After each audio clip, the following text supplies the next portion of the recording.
Ashamaar kafuunee kabajamtootaaf jaalatamtoota hordoftoota madda walaabuu miidiyaan gaafa hordoftoota odeessina geessina oduu wajjin anfalmataa rorrooti gara madda walaabuu miidiyaatiin.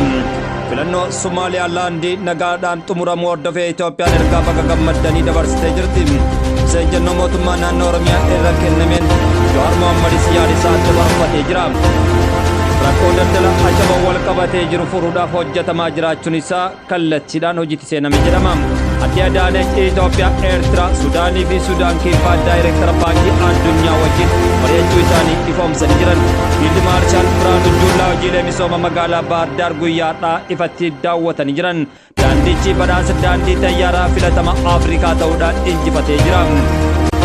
Giddugala wal'aansa Yuunivarsiitii Jimmaa kutaa wal'aansa lafee tajaajila eegaluun isaa ifoomee jira. Kuniin hangafoota oduutii gara oduu babal'inaattiin isin deebisna. Oduu wajjin anfalmataa rorrooti.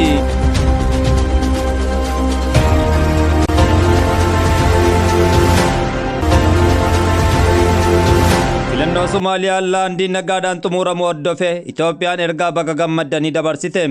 Filannoo pirezidaantummaa Somaaliyaalaanditti deengadda geggeeffama karaa nagaa fi dimokiraataa ta'een xumuramuu hordofee mootummaan Itoophiyaa ergaa baga gammaddanis dabarsee jira. Ministeerri dhimma alaa Federii ergaa baga gammaddanii fi hawwii gaarii uummataa fi mootummaa Somaaliyaalaandiif erganii jiran. Koomishiniin filannoo Somaaliyaalaandii fi filannoo nagaa dimokiraataa bilisaa fi qabeessa geggeessuu isaatiin Itoophiyaan kan dinqisiifattu ta'uu ergicha ibsamerraa ni mul'ata. Kunis mootummaan biyyattii dimokiraataa ta'uu isaa garsiisa jechuudhaan yaada isaanii dabarsanii jiran. Poolisiin federaalaa fi ministeerri nageenyaa uummata Chaayinaa dhimmoota waloo wajjin mari'atanii jiran. Koomishiniin jeneraal koomishinii poolisii federaalaa Damballash Gabri Mikaa'el ministeera deetaa ministeera nageenyaa uummata Chaayinaa Ziyuanji waliin dhimmoota waloo biyyattii irrattis mari'atanii jiran.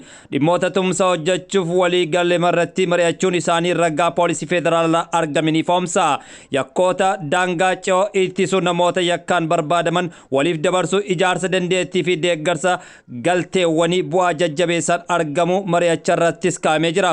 Tumsi biyyoota lameenii caalmatti itti fufsiisuuf giddugalaan kabachiisuun nageenya Itoo Chaayinaa Finfinneetti banamuu fi kan hojjetamus ta'us ifoomsanii jiran.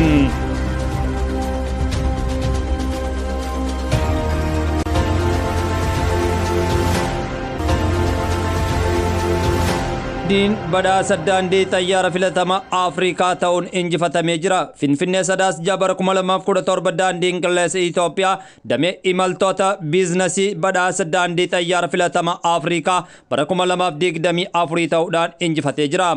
Badhaasichi walitti fufiinsaan yeroo shanaffaaf kan injifate yoo ta'u, deeggarsa imaltoota taasisaniif galateeffachuun ragaa daandicharraa argames ni ifoomsa.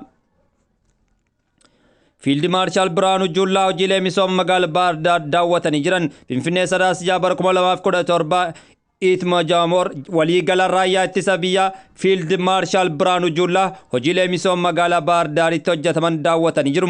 Daawwicha irratti Fiild Maarshaal Biraanuu Juullaa dabalatee pirezidaantiin naannoo Amaaraa obbo Araggaa Kabbadaa, miseensonni raayyaa ittisa biyyaa fi qondaaltonni olaanoo naannichaa biiroo argamanii jiru. Fiild Maarshaal Biraanuu Juullaa haala nageenya naannichaa fi hojiilee hojjetamaa jiran irratti hooggantoota naannichaa waliinis mari'achuu isaanii ifoomsanii jiran.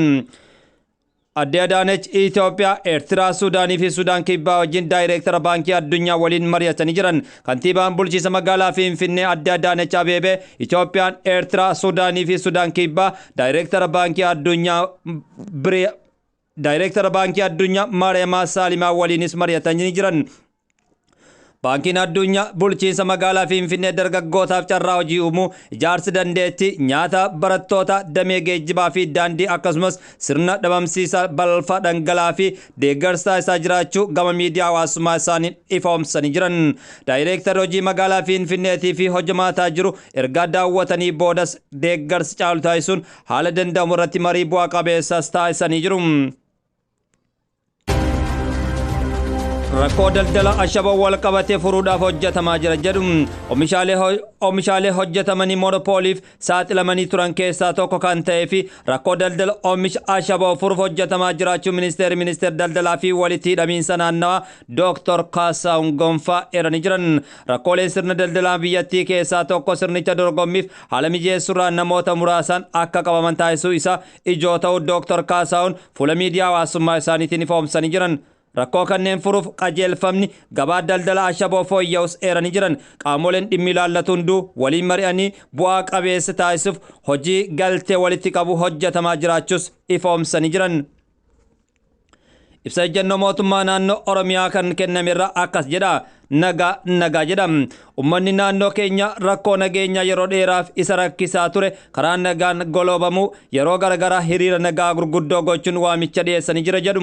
Mootummaan naannoo Oromiyaa waamicha kana kan kabaju cimsee deeggaruu fi kan hawwaatu yoo ta'u akkuma yeroo maraa wal dhabdee naannichaa keessa deemaa jiruuf furmaanni dorgomuu hin qabne marii karaa nagaa taasifamu ta'uu isaa cimsinee amanna jechuudhaan ibsee jira.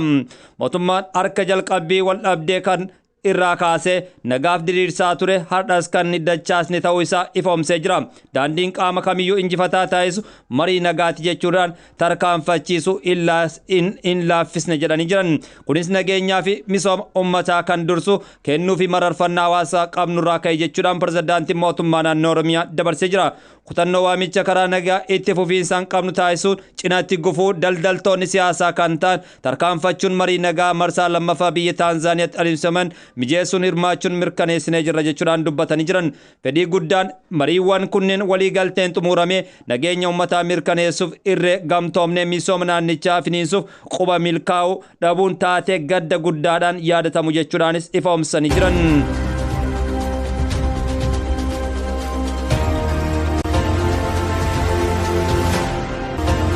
Falmii bunyaa ga'eessa umrii waggaa 58 fi dargaggoo umrii waggaa 27 gidduu galgala kana geggeeffamu hawwii guddaan eeggamaa jira.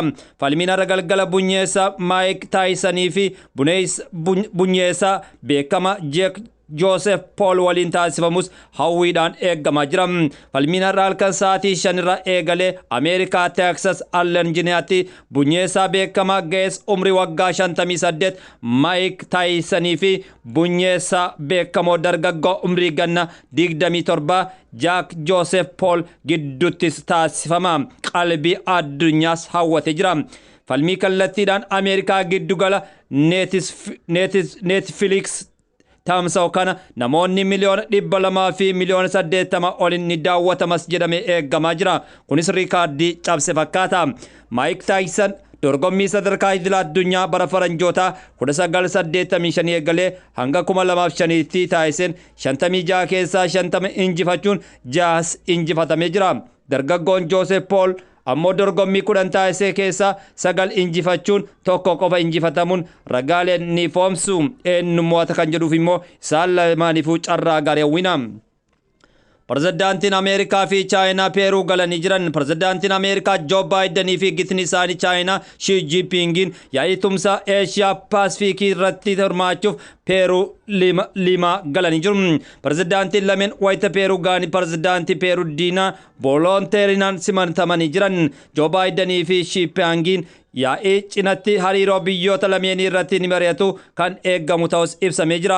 Yaa'ichi damee investimentii daldala irratti kan xiyyeeffatu ta'uu fi diinagdee hirmaachisaa ijaaruu haalota dandeessisan irratti kan wajjin mari'atanis akka ta'e Firaansi 24tu gabaase. Warshaa huccuu dirree dhawaa humna guutuun akka oomishamuuf hojjetamaa jira jedhu. Warshaan huccuu dirree dhawaadhaa humna guutuun akka hojjetamuuf galuuf hojjetamaa jiraachuu ministeera industirii obbo Malaakuu ibsanii jiran.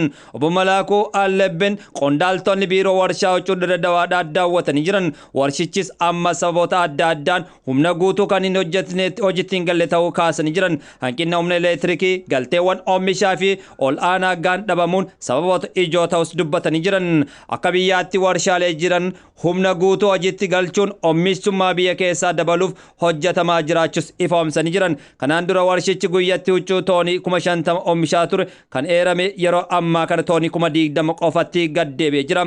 Warshichi humna guutuun hojiitti akka deebi'uuf deeggarsa barbaachisus ni goona jechuudhaan yaada isaanii dabarsanii jiran.